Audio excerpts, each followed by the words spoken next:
You're listening to Seattle Real Estate Podcast. Hey everybody, I'm Sean Reynolds, the owner of Summit Properties Northwest, Reynolds and Klein Appraisal, and your host for this episode of the Seattle Real Estate Podcast. And I am podcasting daily during the coronavirus shutdown and reopening.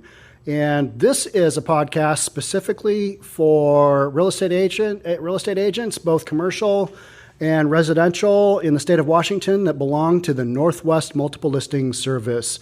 So if you're curious about some of the changes that are going on as we move from phase 1 to phase 2 and you want to tune in, but you're not a broker, more than welcome to, but it might be some boring information if you're not a real estate broker. So just wanted to give you fair warning on that. But if you are a real estate broker, stay tuned because this is important stuff. You do not want to have your brokerage shut down because you violated any of these safety protocols. Important info ahead. All right, so this is a news release from the Northwest Multiple Listing Service that happened as of today. It was released today, but it was put into effect on May 19th, yesterday. So, and this is in cooperation with the Washington Realtors and Governor Inslee. It is modifications to the order for real estate activities as approved for phase 2. Now keep in mind, all these changes are for phase 2. We are not in phase 2 yet in King County. There are, I think, 10 counties and possibly more in the state of Washington. If you're in the state of Washington and you're in one of the counties that are open for phase 2, go for it. You're good to go. But don't listen to what I'm saying and think, all right, we can do all that stuff. You can't. We're not in phase 2 yet. Phase 2, we're in phase 1 in King County and most of Washington. And the states that have very few cases and very few deaths, they've been allowed to petition the state and move to phase 2. Most counties in Washington will move to phase 2. We think somewhere as early as June 1, but I'm kind of guessing we're more like June 6th, somewhere in there.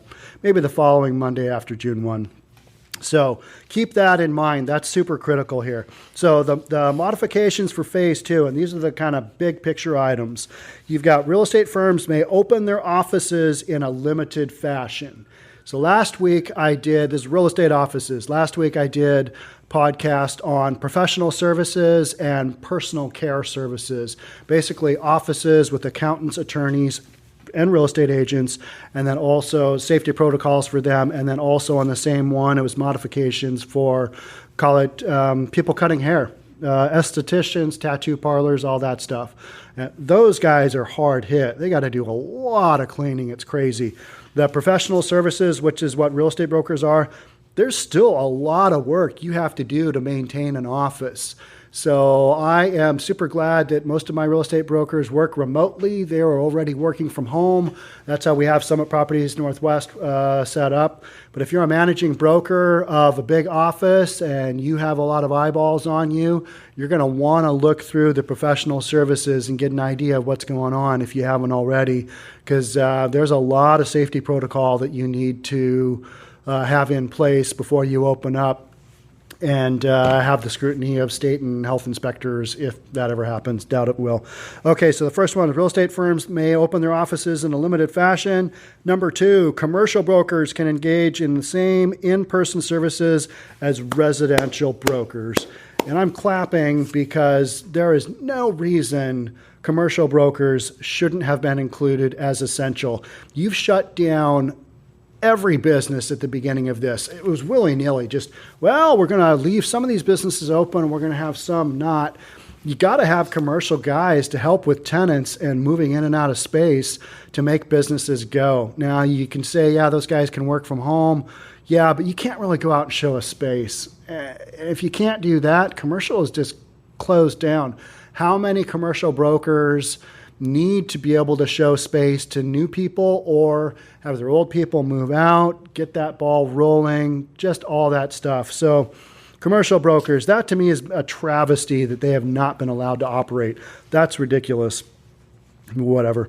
Now, 3 people as opposed to 2 people are allowed on site for permitted in-person real estate activities for both residential and commercial brokerage for both improved and unimproved property.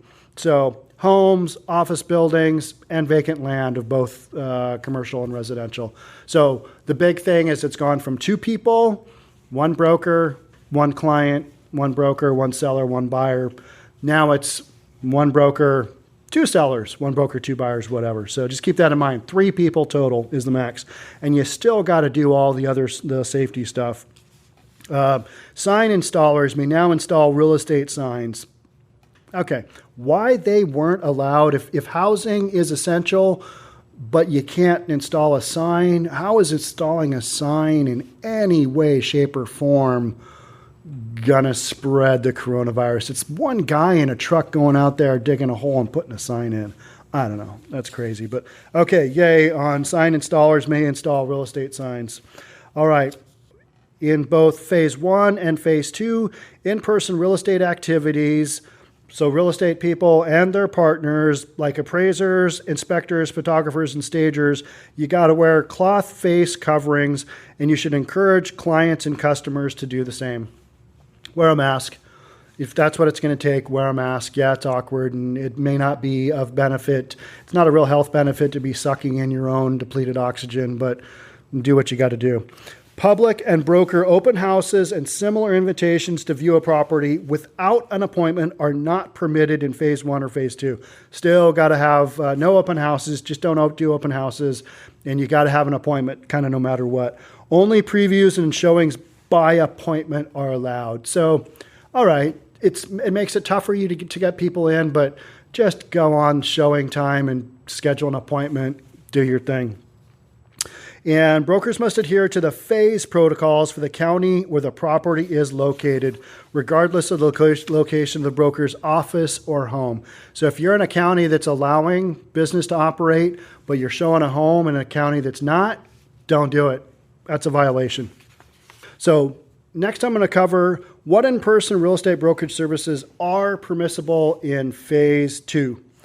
You can do, these are provided the above protocols are followed for any permitted in-person activity, residential and commercial real estate brokers may, they're now giving us the ability to do the following: conduct listing presentations, take photos, and create virtual tours for new listings, facilitate signing of contract documents, preview and show listings by appointment only, and facilitate inspections, appraisers, buyer walkthroughs, and other activities typically required to complete a real estate sale or lease. That was tweaked very little. I don't know that there's a ton of change there, but the stuff that I'm reading, it's all been updated. So just know that that's the deal there. Real estate brokers may not conduct any business outside of their home with the exception of the above noted activities. So those 4 things you can do, everything else, still no go. You cannot hold an open house or facilitate similar invitations to view a property without an appointment. So the appointment's the big thing. Note that any broker who violates the governor's order only puts himself or herself and his or her family at great personal risk, but also puts the broker's real estate firm and his or her clients at risk. Any violation of the order is a gross misdemeanor and a violation of our real estate license law, RCW 118.85. So just don't violate the law. Understand what it is you're supposed to do. Use your common sense.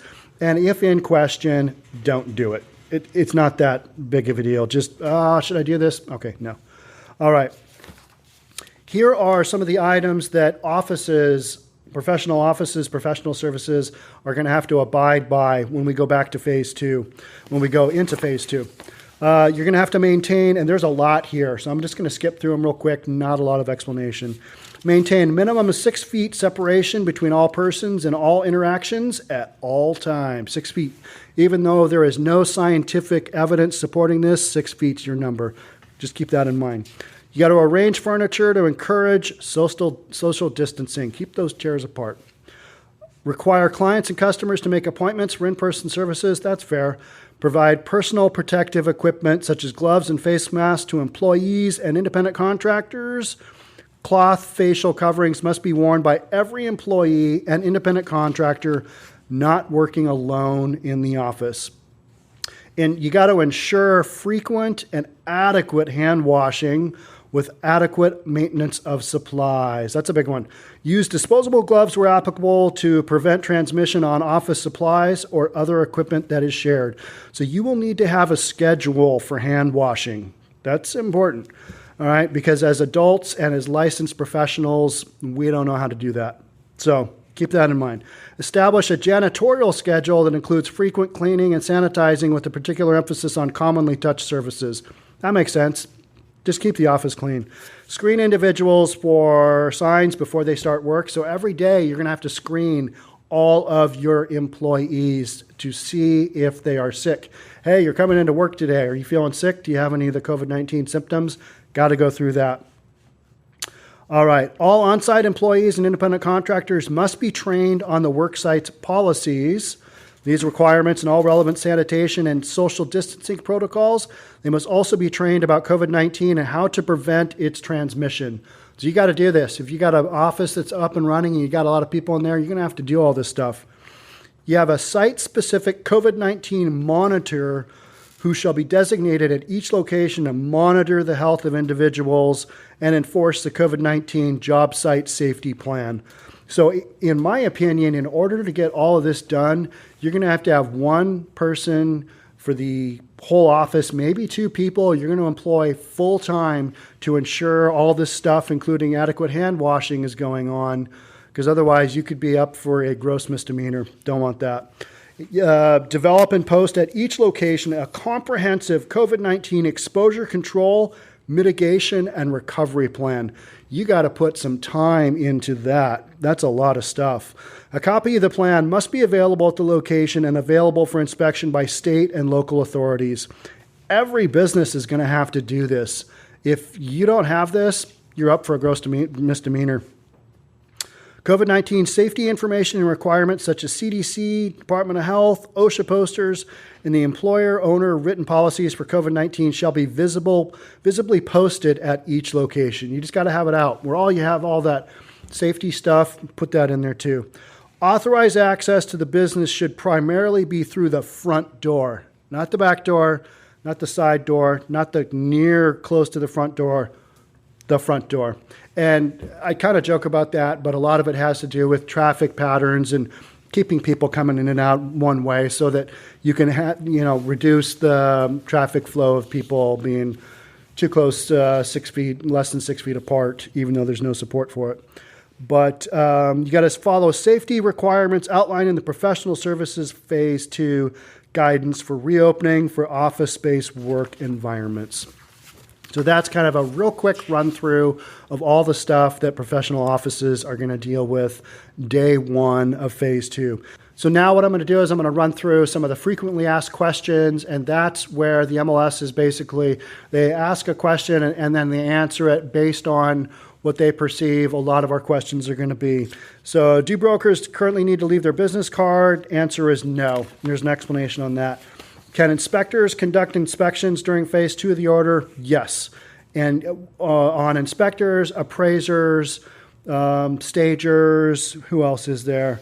A buyer walkthrough, all of those have been modified, and there's questions in there, but the basic bottom line is that it's 3 people total. So instead of it being 2 people, which was phase 1, it's now 3. That's 3. That's not 2. That's not 3. That's 2. So 3. Got to have. You can have 3 people, 1 broker, and you know that drill. Can brokers retrieve keys and provide to a buyer after a closed sale? That question came up, and again, it's the 3 people rule. And then you've got, can you input new listings? There's a little bit of change there. Can professional photographers take photos? Yep. 3 people. Can you take your listing off the market? Can brokers hire sign installers during phase 2? Yes. I don't know why that wasn't in there. And property management services are included in phase 2. So that was kind of the big one. I don't know why they were left out, because you got tenants coming in and out, tenants who can't pay their rent, need to move, whatever. Why weren't property management services included? I would love to know the logic there, but all of this is way beyond me. And then you've got some days on market, cumulative market stuff. what if your buyer has questions about their rights and obligations.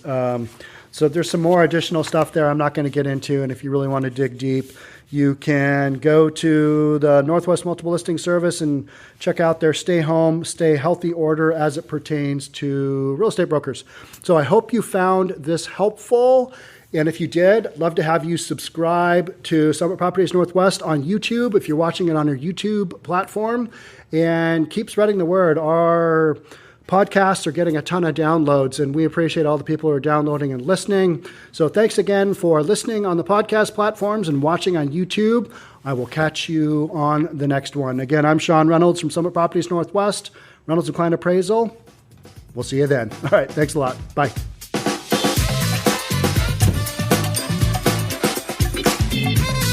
Don't forget to subscribe to our channel and hit the notification bell so you'll know when our next video is out.